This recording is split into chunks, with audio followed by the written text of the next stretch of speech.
Good Saturday morning and welcome to another edition of the award-winning Outdoors with Larry Ray on 790 The Bet. Brought to you proudly by the Tennessee Wildlife Resources Agency. Now, here's your host, Larry Ray.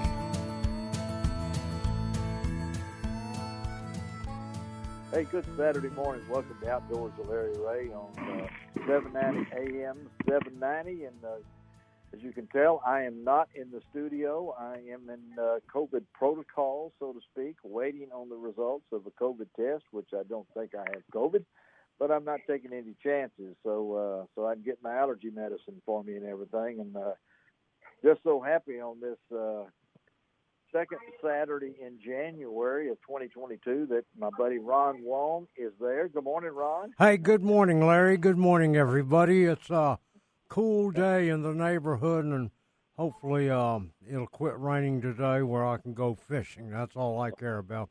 If I've got to get up this early in the morning, I am going fishing.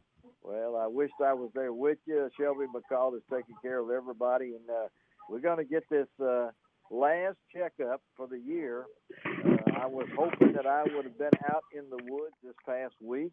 Everything was planned for a hunt from on Monday, and a plan for a hunt yesterday as we had the CWD season in Hardeman County where I hunt. So, but I'm out. So I finished with one deer, one nice doe, and I've already experienced the taste of that doe thanks to my man, Dave Payne from Dave's Deer Processing. Good morning, Dave. Good morning. How are you? We're checking on you, Dave. Tell us what's happened this year. I'm looking at the grand total here through Thursday of the latest I had. 128,453, 75,000 bucks and 48,000 doe, which is down about 20 or 30,000 from last year. So tell us, as you wind this thing up, and folks, you better get your deer from Dave. He's got other things to do. So that's right. That's right. Compared to last year, Dave. Yeah, we're a little lower than compared to last year, but last year was a record year with COVID and everybody not going to work and things like that. So, but we've had a real good season. We're happy with it. Allowed us to stay on top of everything real good and get it all over with and get it out of there. You did. Yeah, I think that I was so pleased with mine. And, folks, this is the Young Sportsman. It all ends this weekend where it should with the kids, and that's today and tomorrow. And Dave will be out there full blast. Dave, 9 this morning? Is that right?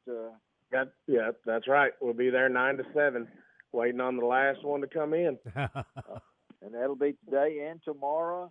And then we'll wrap this baby up. I wanted to thank Dave for being a part of Outdoors with Larry Ray once again. I think this is our third year. And, folks, it's a place to go. And I tell you what, I know Ron, I haven't been able to hook up with Ron for some of my jerky. I did share it with Dennis. Yes, I did. Yeah. I was going to say that Dave's Deer Processing makes the finest venison jerky ever. Yeah, well, we're glad to hear it. We're glad to hear it, and we're glad to be a part of the Outdoor with Larry Ray show. Well, we're gonna hope to continue this next year, Dave, and I just wanted to thank you on the air. Again, folks, you're heading out this weekend with a kid, a young sportsman. Remember, Dave, tell them where you're located, Dave. Yep, 1365 Burrow Cemetery Road, or just use Dave's Deer Processing in your maps, and it'll bring you right to us. And we'll be there from 9 to 7, Saturday and Sunday. And if you need to call us, it's 901-870-2819. You can go to lroutdoors.com and click on that link to Dave's Deer Processing right there. Appreciate it, Dave Payne, buddy, and we'll talk to you before we get once I get over this mess. Come see you, okay? That sounds great. You take care of yourself. Thank you, Dave. All right, Dave. All right, Payne. thank y'all. Dave and Melissa and all the gang there, the family at Dave's Deer Processing. As you get to Slingshot Charlie, just make a left right there when you're going out Highway 70. Good place to eat, too. It'll take you right in there. And, Ron, we always talk, and we was trying to get John Gordon, but he is not available this second Saturday. But kicking off this 2022, and as you heard Ron say earlier, he's ready to go fishing. I saw you did get in at least one fishing earlier in the week, and I saw you and your buddy Wayne had caught some fish. What in the world, Ron, with this crazy weather? I mean, we're supposed to have some storms this week. Larry, I have to tell you, we've experienced some bad weather Thursday. Yesterday it was cold, and yep. I have to tell you, when we were out on the water surface temperature was 55 degrees. Oh, man. Which is unheard of for early January. Unbelievable. Anywhere. Yeah. It has yet to fall below 50 degrees. And, the fish were biting, I got to tell you, shallow, 2 to 5 feet deep. Amazing. And on cover. And anybody that's going fishing, the water temps are still mid-50s to low 50s, but the fish are holding tight to any cover. Okay. That's important, because whatever cover is around holds the most heat, and it's a degree or two warmer, and that's where the fish are going to be, and that's where the bait fish is going to be, and that's important. Just use your electronics. Don't try to find the fish, but try to find the bait fish, because the bait fish is the lunch wagon. That's where the fish are going to be.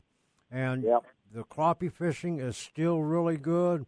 I understand that some slabs are really being caught where you can put in, like in Grenada, Enid, Arca Butler, and Sardis.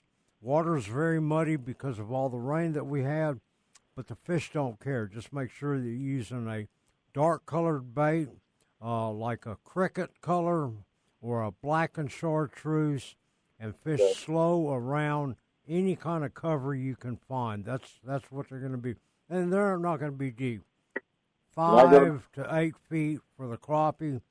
The bass, they've really slowed down, except on the Tennessee River. They're still catching some fish using red-eye shads, a Ned rig, or a jig and pig.